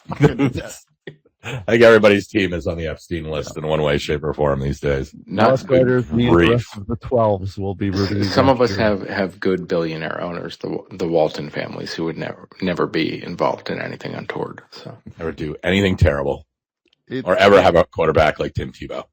It's not just that my team's owners in it, is that now we're like, oh, maybe we can sell his 40% to the Koch family. I'm like, oh, God. This is Jesus.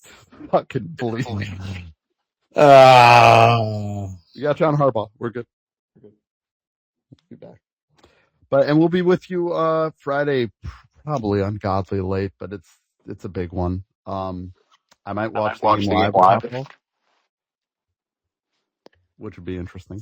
You know, there's a train that'll bring you to Midtown Manhattan. I know. It's so nice. That sounds like a quitter's attitude. It does. You left the country during the season. Yeah. I want to hear this, mister. And it fixed the season. I was on the beach. Look, sometimes we have obligations. That's true. That's fair. Go ahead. I won't hear it from somebody who sees fit to bring his 1-year-old daughter to all manner of late night hockey games. You think she wouldn't enjoy MSG? She'd probably love it. She'd love the Red Storm bird. Fit Stormy the Red Storm. God, we almost got such a better mascot. That's a whole different story. Stormy the Red Storm bear. The forever mascot we'll never have. Oh man. Yeah, enjoy seeing lots of really racist apparel on Friday at MSG by people who swear that you just don't understand. You just don't. If your folks don't know what the St. John's mascot was up until the 90s, oh boy, do not search on a work computer. Or the St. John's message board until like 6 minutes ago. Yes.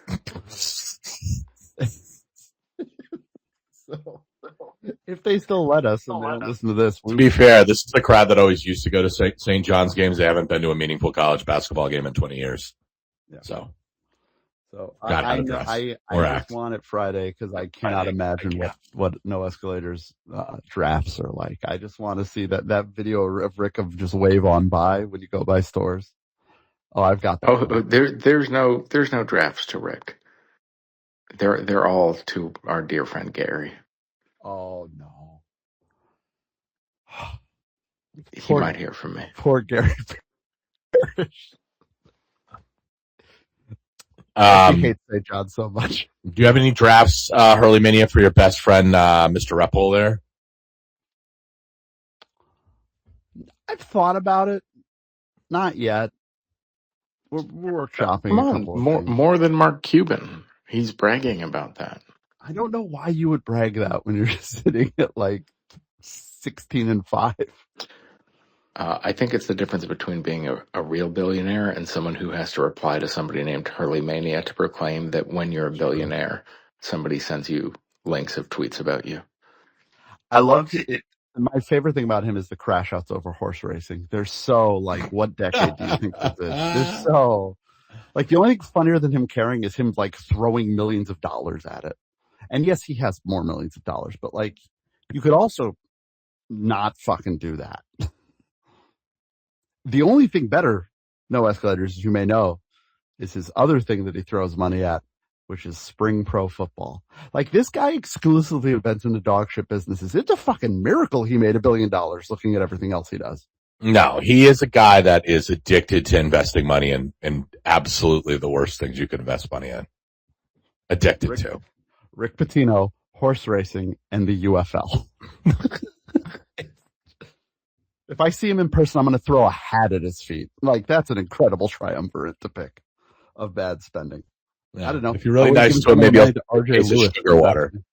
Yeah, put some more sugar in water. I would have given some of the money to fucking RJ Lewis instead of the fucking Houston Wranglers, but we all have different priorities. What do you know about anything, right? Yeah. Well, we're gonna find out Friday. I can't wait. It's gonna be a lot of fun. I'm excited. We haven't had a big game in a month and a half. It's more than that. 2 months. God, really, it has been since the 9th of December.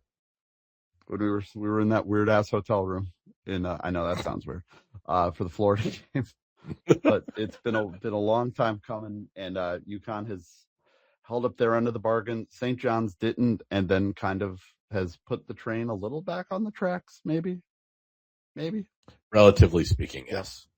When you come down in competition level, that tends to happen, or at least give off the appearance as such. I would say I'm hoping Friday is them running into a team at a level they haven't encountered before, but they have encountered teams at this level before, and they have struggled. Iowa State, a tough loss. Bruce Pearl's kid, losing by 11. Mark Book, who hated his life.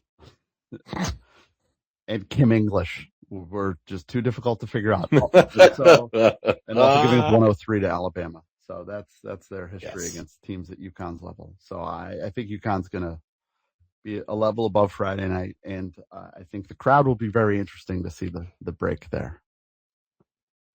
And the breakdown's going to be fascinating. I actually think this is going to be a far more interesting Madison Square Garden crowd than even 2 years ago in the Big East tournament, and then last year when they were kind of rolling. Well, they're going to absolutely tweak if it's like 65, 70% Huskies fans. Yeah. Which I think it's going to be. And also for them, it's kind of they'll land in the same moment if they want to not play a 1 seed in the second round with the way their friggin' resume looks. Like, they need to get this. Yeah, where are they on the seed lines? They've got to be like a 7, 8, or 9, I would figure. They have no good wins, and I think they're like 23 in the net. So, I mean, if they keep it up, I'd assume they get to like the 6 or maybe 5 range. It probably depends a lot on what happens on Friday and what happens against us in the Big East tournament. They're between a 5 and a 7 in everybody's. I mean, look at Bracket Matrix. They're the number 2 6 seed, which feels the fact that they're above St. Louis, although St. Louis struggled tonight, is wild. But gosh, they don't have a top. They've only got one top 30 win. Wow. Yeah, they're 22 in wins above bracket, but to put that in perspective, they're plus 2.7. We're plus 7.8. And Villanova's plus 2.3. Villanova is 30. Oh, wait, sorry, I read that wrong. They're 25 in wins above bracket. Villanova's 28. Miami of Ohio is 26. Which is bad because they played nobody. Like, Miami, Ohio has to be undefeated to get that high, and their schedule's dog shit. Oh, I meant to mention this. I'm sorry. I feel dumb. So who do we play tonight? Xavier. Who coaches Miami of Ohio? Travis Steele. Any past jobs he had? I think he was the head coach at Xavier for a little bit. I just kind of wonder, like, does Xavier have a history of hiring former coaches that maybe had burned them once, such that maybe they turned down a candidate that actually would have made a lot of sense? Whose dad has an insane NIL bag to bring with him. It just seems like, I understand why you can't do that after the Sean Miller situation, but it wouldn't have been crazy to do that given all of the madness that went on in Travis Steele's career. And I don't know. Maybe it could have worked out. Well, when Providence hires Richard away, they'll have a second chance.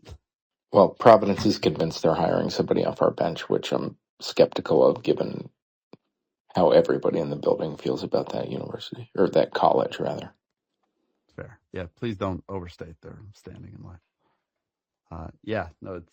It'll be wild in a couple of months to see how that thing spins. But yeah, the funniest thing is when that job opened last spring, all the Xavier people we talked to were like, we want Trav Steele back. Please come back. Please come back. And they did something different. So. Like, I don't think Richard Pitino's a bad coach, but I do kind of think, like, if you have the guy who's done it in the league at that literal school, who had, let's just say, a tumultuous and hard to repeat situation at his next job, not crazy to give that a look, and maybe they'll regret that, tonight.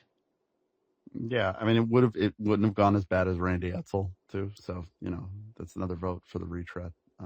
Yeah, well, that's Xavier's problem, as they have to figure out where they go from here. Xavier is, after landing at home, they it doesn't get. So their next game, if tonight wasn't fun, they're at MSG Monday. Not great. Who gave them that back-to-back? That's fucked up. Started bad, got worse. The Xavier basketball experience in 2026. All right. I'm pretty cooked, man. Yeah. It's 12:30. We went 2.5 hours. 2.5 hours for you folks.